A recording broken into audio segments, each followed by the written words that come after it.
النهارده من الاكلات الفخمه والبسيطه. طاجن رز بالفراخ بالكاري، والطاجن التاني انا عاملاه صينيه بطاطس اللي انتوا بتعملوها العاديه، بس انا عاملاها في طاجن يعني عادي لو عملتيها في صينيه بطاطس. مكوناتها بسيطه وما فيهاش اي كلكعه ولا اي تعقيد، بلمسه بسيطه من ايدك بتغيري مطبخك، بتغيري سفرتك. جاي رمضان وان شاء الله تملوا بيوتكم بالعزايم وبالخير دايما يا رب. فاتمنى تجربوها ومستنيه رايكم. ما تنسوش تعليق حلو زيكم ولايك وسبسكرايب، وتابعوا معايا هنمشي بالمكونات والخطوات. مكونات طاجن البطاطس: معايا بطاطس حوالي 3 رز كبار. طبعا الكميه انت بتحدديها حسب عدد افراد الاسره. انا دي عامله طاجن صغير، فانت لو هتزودي عدد اكبر بتعملي مثلا ربع كيلو نص كيلو حسب ما انت محتاجه. انا للكميه دي محتاجه حوالي راسين طماطم، راس بصل كبيره، قرن فلفل، وضربه حوالي طماطمتين او 3 في الخلاط. معايا التوابل بتاعتي معلقه من مرقه الفراخ، معلقه من الكزبره، معلقه من الملح، كل دي معالق صغيره، معلقه من الفلفل الاسمر. وطبعا عندي الفراخ برضو انا هحط كميه صغيره عشان هعمل بكميه تانية فراخ بطريقه تانية برضو هوريها لكم يعني كتنوع. فانا هحط كميه الفراخ اللي انت محتاجاها مع الطاجن ده، يعني ده الطاجن اللي انا هعمله بالكميه القليله اللي معايا. علشان نعمل فراخ بالكاري بس على طريقتي انا، معايا كميه من البصل يعني حوالي بصلتين كبار.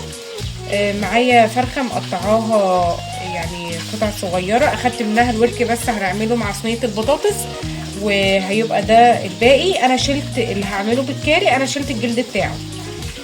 معايا التوابل بقى، معايا معلقه من الكاري، معلقه من الملح، معلقه من الكزبره الناشفه، معلقه صغيره من مرقه الفراخ، ومعلقه من الفلفل الاسمر. هنوريكم دلوقتي هنعملها ازاي. انا عندي ده الطاجن، انا ده بيتحط على النار عادي، لو ما بيتحطش عندك على النار ما تحطوهوش، حطي اي طاسه واعملي الخطوه اللي انا هعملها دي. حطيت معلقه من السمنه. اول ما هتسيح معايا بالمنظر ده هنزل بالفرخه كده تمام. هحمرها على الجنب الاولاني وبعد كده على الجنب التاني، وهنشوف لونها هيبقى عامل ازاي وهنكمل باقي الخطوات. انا قلبت الفرخه على الناحيه التانيه وهتبلها من الناحيه دي بشويه من التوابل، الملح والفلفل الاسمر. هي كل الفكره من المرحله دي ان الفراخ تستوي شويه وتتقفل المسام علشان خاطر تبقى فيها طراوه من جوه. بحط شويه من الفلفل الاسمر،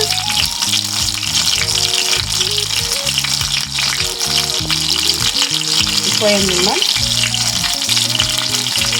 وهبدا اطلع الفراخ لان انا كده الناحيه التانيه اتحمرت، برضو هتبل الناحيه التانيه وهطلعها الطبق وابدا احط الخضار واحده واحده. انا في المرحله دي هنزل البصل، هديله تشويحه بسيطه بس يدبل كده. البصل دبل شويه هنزل بالفلفل وبعدين البطاطس، هنزل بالبطاطس الاسود اللي كان محطوط على البطاطس ده فلفل اسمر، انا حطيت شويه منه كانوا زايدين بصراحه فانا حطيتهم عليه يعني. انا دلوقتي في المرحله دي هتبل قبل ما احط الطماطم، يعني انا دلوقتي هتبل بالملح وفلفل والمرقه والكزبره، كل المكونات اللي انا قلتها لكم هتبلها، وهنشوف في الاخر هحط الطماطم وعصير الطماطم وهدخلها في الفرن. انا دلوقتي هحط الفرخه اللي انا قلت لكم عليها بالشكل ده، وهبدا احط الطماطم وعصير الطماطم. هبدا احط الطماطم لغايه ما يدوب زي ما انتم شايفين كده.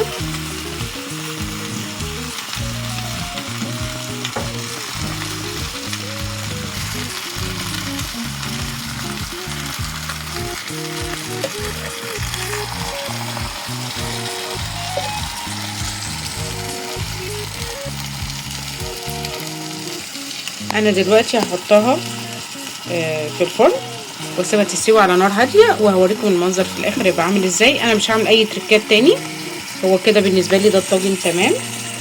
اظبط بس الطماطم بحيث تكون واصله لكل الطاجن. لو احتاجت منكم تضيفوا ميه، الطاجن ما بيضافلوش غير ميه سخنه، خلي بالكم عشان ما يكسرش منكم او يطرشق في الفرن. فانت لو جيتي حبيتي تضيفي شويه ميه تضيفي ميه مغليه. تمام، انا بالنسبه لي كده تمام. هحطه بس في الفرن ياخد السوا براحته من تحت، وبعد كده هشغل عليه الشوايه ياخد الوش من فوق وخلاص. علشان اعمل الفراخ عندي بالكاري انا حطيت معلقه من السمنه ومعلقه من الزيت، وهبدا انزل عليهم البصل.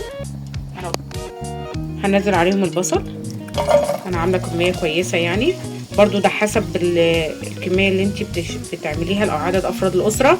يعني انا اللي عاملاه ده لفرخه، ده مناسب معايا الفرخه. هفضل ادبل فيه شويه وهوريكم لانهي مرحله هنبدا ننزل فيه الفراخ. انا في المرحله دي زي ما انتم شايفين دبلت البصل، هبدا احط الفراخ وابدا اقلب فيها واحط التوابل.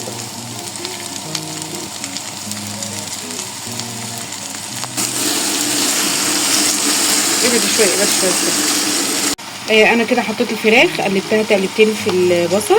هبدا احط التوابل اللي انا كنت قلت لكم عليها، الكاري والملح والفلفل والفلفل الاسمر هجرشه دلوقتي، ومرقه الفراخ، وهبدا اسقسقها بق ميه مش هحط ميه كتير، هحط ميه مغليه شويه شويه وهغطيها وتستوي على نار هاديه وهوريكم منظرها عامل ازاي. انا كده طلعت الصينيه من الفرن. ده الطاجن اللي قلت لكم عليه.